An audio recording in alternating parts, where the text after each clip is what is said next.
Live and direct, live and I take no jive. Legalize it. So how much can a koala bear? Koala bear, koala bear. Koala bear. Barry pulls a joint out of his pocket. Bill says, great, Barry, a reefer. Hi, and welcome back. It's another episode of the Karma Koala, and we're down on home turf in northern New South Wales. And we're talking to Andrew Kavisilas. I'm sorry if I pronounced your name wrong, Andrew. And he has been a licensed grower in New South Wales since the very late 1990s. So we're actually talking, which is a rare thing, to somebody who actually knows what he's talking about, because he's been doing this for 40 plus years. Well, yeah, a lot of people are immediate experts in this game because they've been doing it for 18 months. So it's really nice to speak to people who have been quietly getting on with it for the last quarter of a century plus. Andrew, thanks for taking time to talk to us on the Karma Koala. As I said in the preamble, the main reason we're going to talk about driving, saliva tests and stuff. But firstly, give us a little bit of your background. You're in northern New South Wales. Are you born and bred there? And I was just introducing Andrew, and we dropped out. Whether it's wonderful Telstra, we don't know.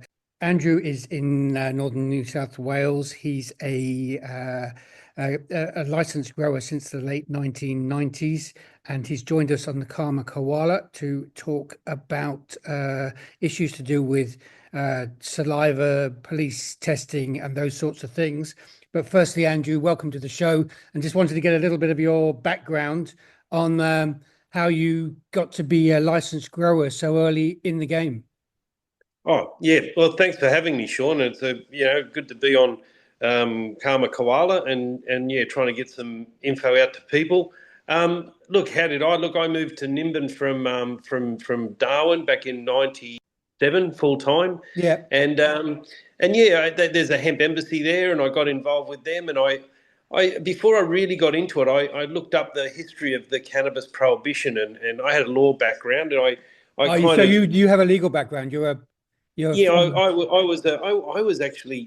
learnt on the job. I worked for the Darwin City Council, and I started as a labourer, and about 4 years later, I was the chief legal officer. I fell in love with the law and understood what laws are about and how they work and why they work. In a similar way, so did I. I came out of a university wanting to study literature, and I ended up in Sydney with nowhere to live. And the first job I got was a job in a legal bookshop. And it's been, as you learn, it's this strange thing. And then as you learn about it more and more, you realize, that's quite interesting, actually. Yeah, it makes sense. I mean, I started as a labourer. I thought I wanted to be lazy, but I didn't know that it was compulsory. So I only lasted 16 months, but I loved it. I really liked it. Anyway, so I looked up prohibition around cannabis and saw a lot of, like, not only anomalies, but really some unfair things that were going to come back and bite.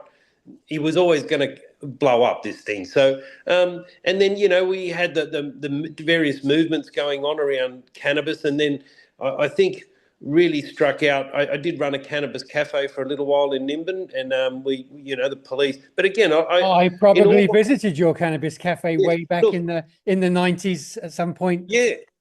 Look, and I never just did these things flippantly. There was always discussions at pretty high level with police, and it's there's a whole bunch of bureaucrats behind the politicians. You got your politicians, but they come and go. And they're just voted in and voted out. But there's all these gatekeepers, there's all these department secretaries and director generals. They get paid twice as much as the minister. Of course. And so I've got to know a lot of those people. And even at that level, they can't change the laws. They can't change the international drug treaties. So, I understood that. And over the years, over the decades, I've built pretty good relationships. And, you get steered in directions that are more likely to occur for you or be positive than not. But we can't forget. We absolutely cannot forget. There's huge industries that have learnt to make money off the cannabis prohibition, and that's whether it's private prisons. I'm not saying so much the law industry, but definitely there's a lot. And like we're coming back to now, there's a company down in Victoria, PathTech Diagnostics Proprietary Limited, that has the exclusive rights to supply all the Australian police forces. And there's smelly things about there. I know. Well, budgets are wonderful things for these people, aren't they? And they'll fight tooth and nail to preserve, state budgets, federal budgets, and then government contracts. Yeah, but just like we're seeing a big lobby movement up against the saliva testing, you've got people in the industry and everyone screaming about it, and we didn't hear very much screaming and shouting about the introduction of saliva testing. This was done very quietly, very pointedly, and with absolutely a commercial interest in mind. The company PathTech, well, that was just a little company sitting around just selling a few disposable lab equipment things, and then 2 new owners came in on. They changed their name to Diagnostics, PathTech Diagnostics, and then all of a sudden they get, their first mention was in, not their first mention, but the first mention of the use of saliva testing was in the Rosetta project, which talked about the 6-month trial that was going to be conducted by Vic Police. So we've got to understand that this saliva testing thing in Australia, it came from VicPol, from Victoria Police. In fact, we talk about it. Inspector Martin Borman, he was head of traffic at the time, and he was also on the Vic's Road Committee.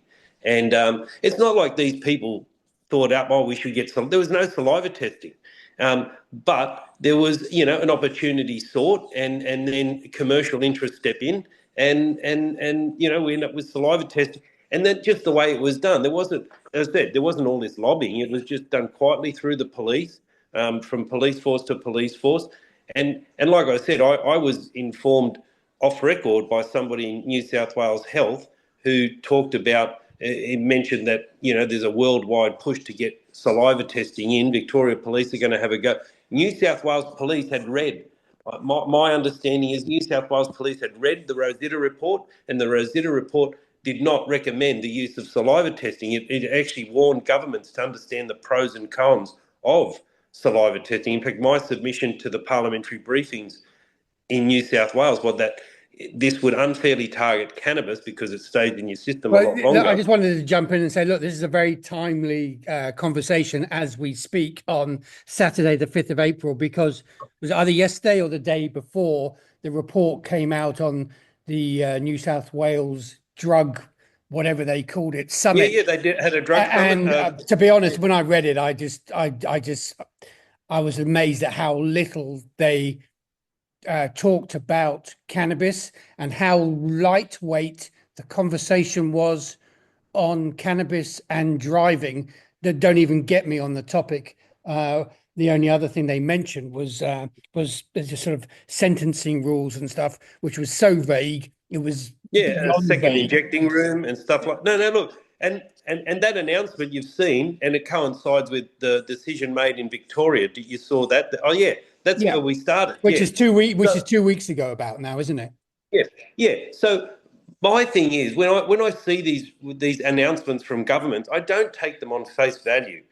I understand the background of this and companies making money. For me, when the government is said, I mean, there was a lot of hard work done by Fiona Patten and the 2 current sitting legalised cannabis members. I know those guys are working hard in Victoria, and I'm praying that Fiona is the one that gets the Senate seat, because she's the one who actually understands the issues and can get Fiona. All this stuff I'm telling you about, I've told many times to Fiona and to others, and it's over their head. It's too long a rave. To undo 80, 90 years of prohibition, it's not a politician's job. And look, I'm kicked out of the legalised cannabis party because it's just gone too political. I love people who are kicked out of parties, so I'm with you.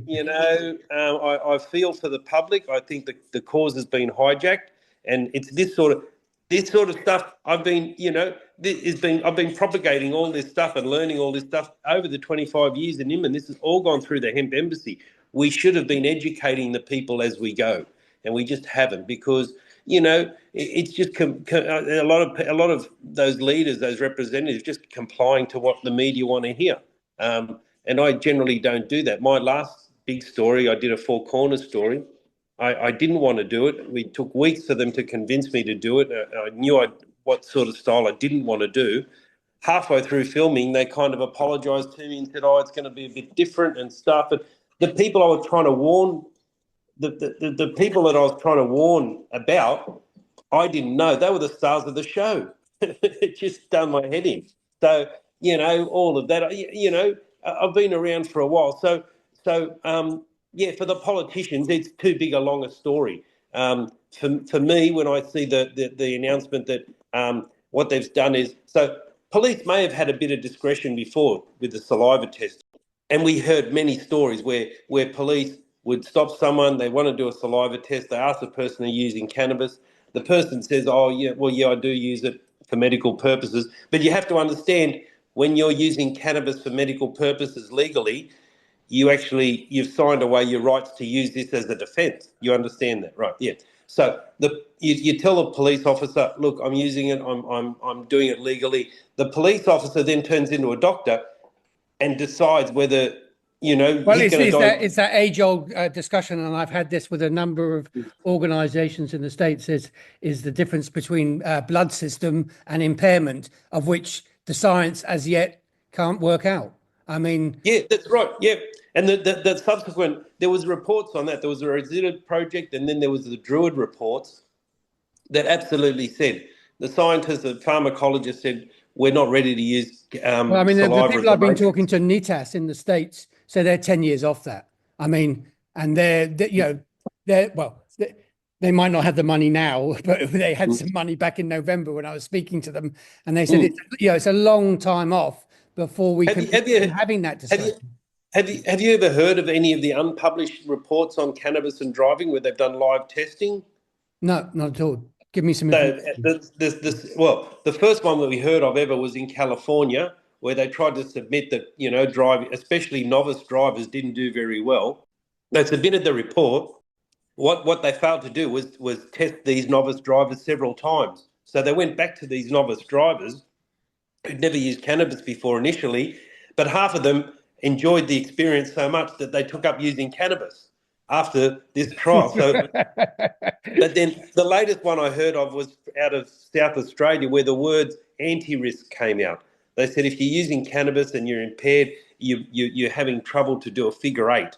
But there was also the word. Well, any driver that's driven on cannabis, especially when they're young, which is a lot of us, know that as a fact. I mean, as a young driver back in the 80s in the UK, I'll happily admit that cannabis and driving went together. And it's the only time you'd find me on the inside lane, not the outside lane of the motorway. Yeah. I mean, we all know, and that's the thing, But by Australia taking on the saliva testing, it really has created a really bad situation, because how do they pull it back? But let's get back to the introduction. New South Wales Police didn't want to do saliva testing because they took the advice of the Rosetta Project. No other police force in the world. And just a bit of a backtrack. As a grower, we talked about how I've been growing for a long time. We always wanted to do in-field THC testing, growing high or low THC. And so we went looking for, how do you do that kind of test? And there's an American company that makes the reagent that can identify that. And it's, so that goes right back to the saliva test goes back to an American company that makes a reagent. It was a German company, SureTech, that developed the delivery device.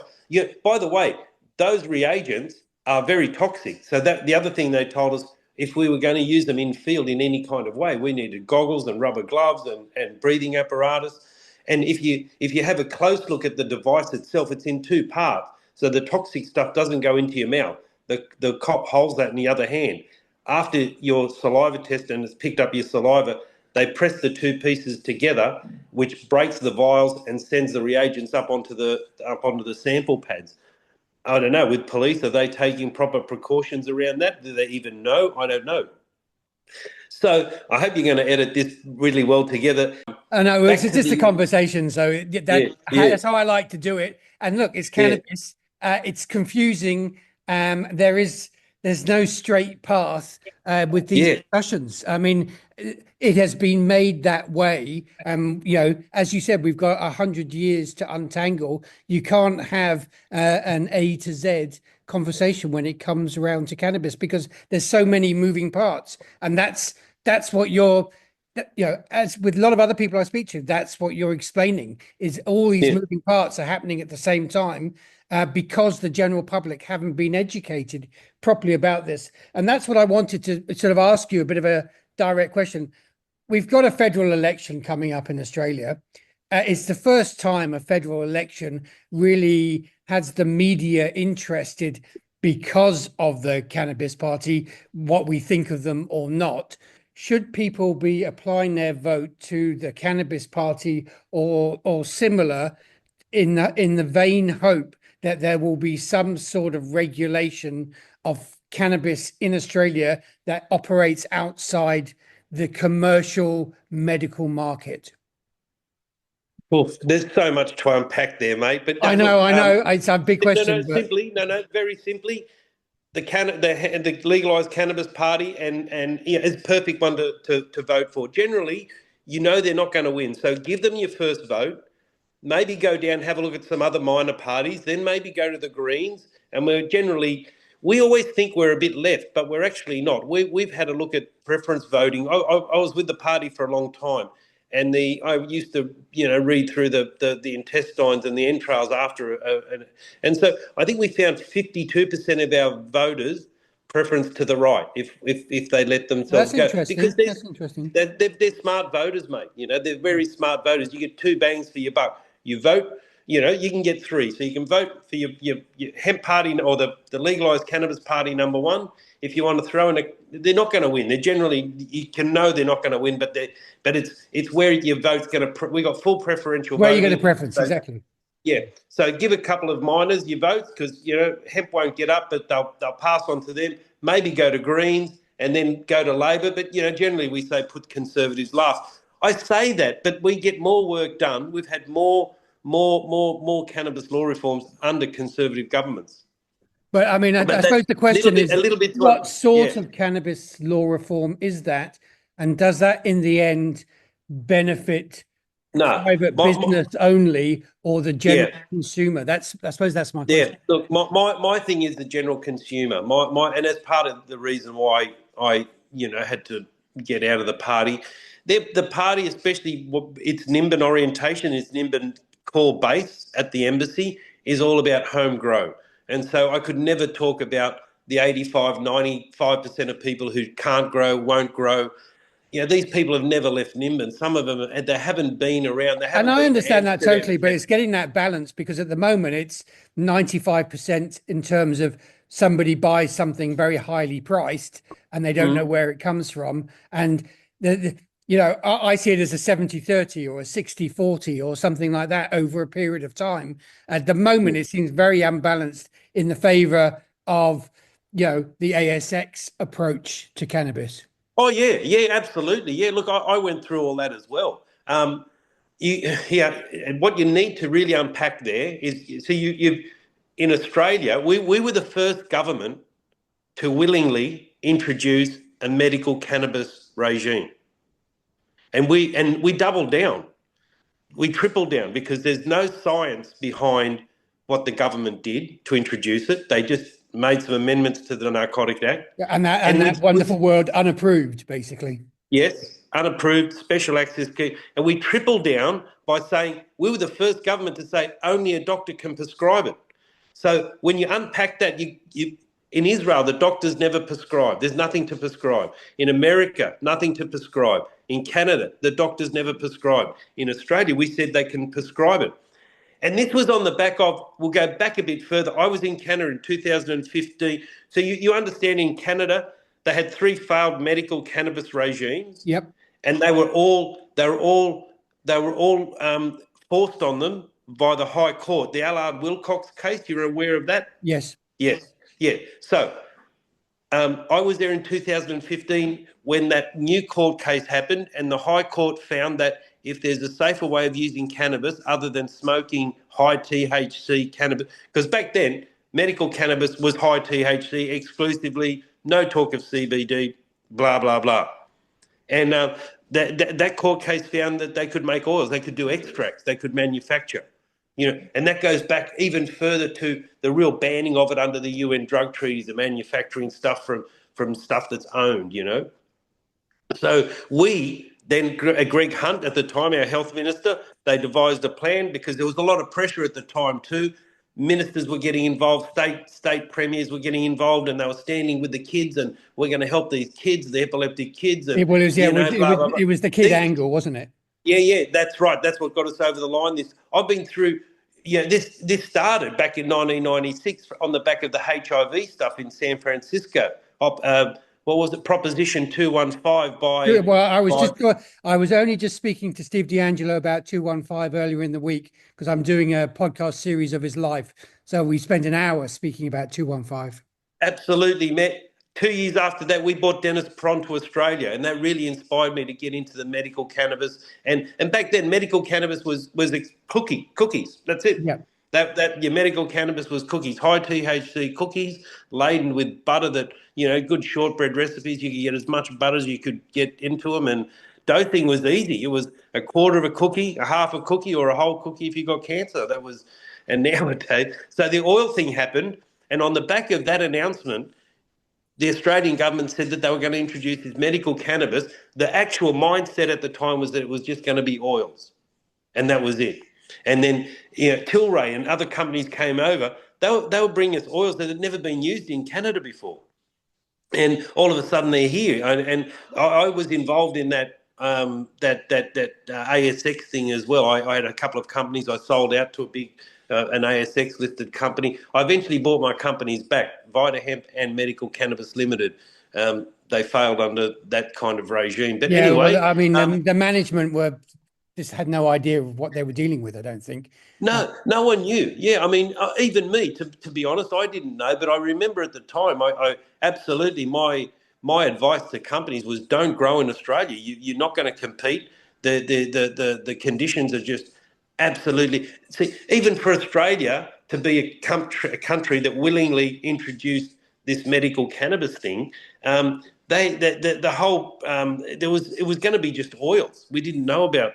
Yeah, and now, like happened everywhere else, the recreational people have found a loophole to get out of the black market, and they're getting, it is the 21st century, and science is way ahead of the rest of politics and culture. Science just keeps on moving, and cannabis is an interesting little story because it explains how legal systems can't keep up with the fact that science is racing ahead in this century, and it's always, regulatory systems are always going to be behind.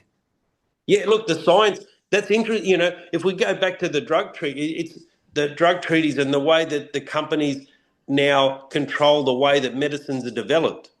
Cannabis won't get a foot in the door because it's over 140 odd cannabinoids, plus all these other complex chemical compounds that all go into one we call full spectrum or whatever. We can't find individual cannabinoids or individual compounds that will treat a particular condition, and that's where it's always going to fall over. Whereas opium and coca, the other two main, there's three. When you got to remember that the drug treaties really were around coca, opium, and cannabis, and coca and opium. Everyone knows there's. We grow half the world's opium in Australia. Well, we don't.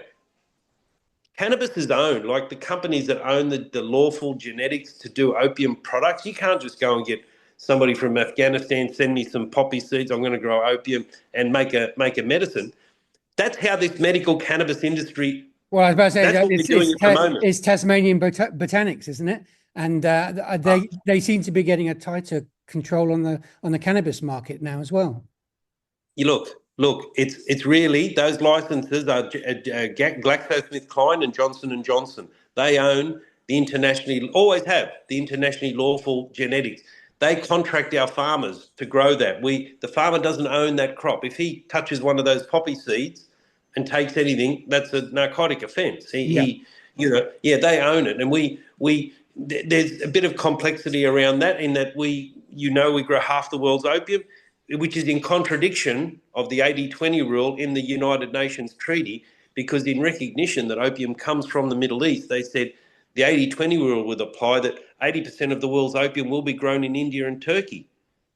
And we're just breaking all of that. But it shows the control that companies have. See, you're aware of ODC, the Off the Drug Control? Oh, of course I am. All right. They used to be the Tasmanian Opium Poppy Board.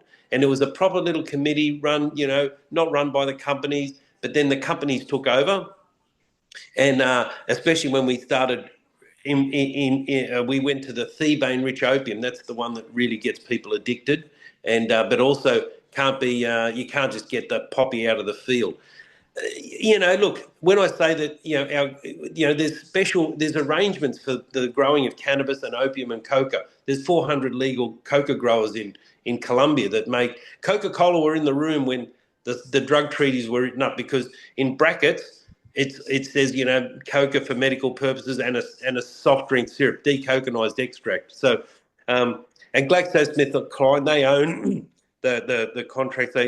Coca is still a very important medicine in for a lot of reasons. A local anaesthetic, it dilates small blood vessels so you don't bleed out. But and then you've got a number of companies that own opium, or the in France they grow up, but they're all companies that are recognised internationally. When you come to cannabis, Monsanto owned cannabis for 45 years. Now Bayer, you've heard of Bayer. Bayer's had a lot to do with GW Pharmaceuticals and the production of Epidiolex especially, and Sativex, or what we call nabiximols now. They own the internationally lawful, recognised cannabis for medical and scientific research. And this is going to bring us back to the Victorian introduction of the saliva test, where we had the head of traffic, Borman, on Vic Roads. Vic Roads he introduced the idea. Obviously it wasn't him. Companies came and said, let's do this, whatever, and there's all sorts of things going on. I even read, look, and there's a lot. There was stuff going on at the time, but there was no legal medical cannabis at the time. There was not all this interest. But back in 2004, 5, 6, no one had much interest, and so this was just flying right under the radar. Through Vic Roads, they gave $500,000 to Dr. Con Stowe at Swinburne University to do some testing on cannabis and driving. So didn't they buy an old car and they're driving it around an old airfield for the next 18 months? No, but I'm just teasing. Yeah. No, but this is 2000 and early 2005, 6, 7, 6. Where would you get have you heard of NIDA, the National Institute of Drug Abuse in America? Yes. Okay. So that's the only lawful source of cannabis for medical and scientific research. That's stuff that's grown out of the University of Mississippi, owned by Monsanto. They have been for 40 odd years, and they only supply and fund research. I'm quoting from court cases, from transcripts. They only supply and fund research into the negative consequences of its use. So so now even like if you want to do a proper medical, proper test now under those sort of circumstances, just forgetting that it doesn't really impair or as significantly as what they say, which company would offer its own cannabis up to such a study, knowing there's a good chance that some people aren't going to do well and you could get a negative outcome from it? So anyway, you've got NIDA, but that just shows you there is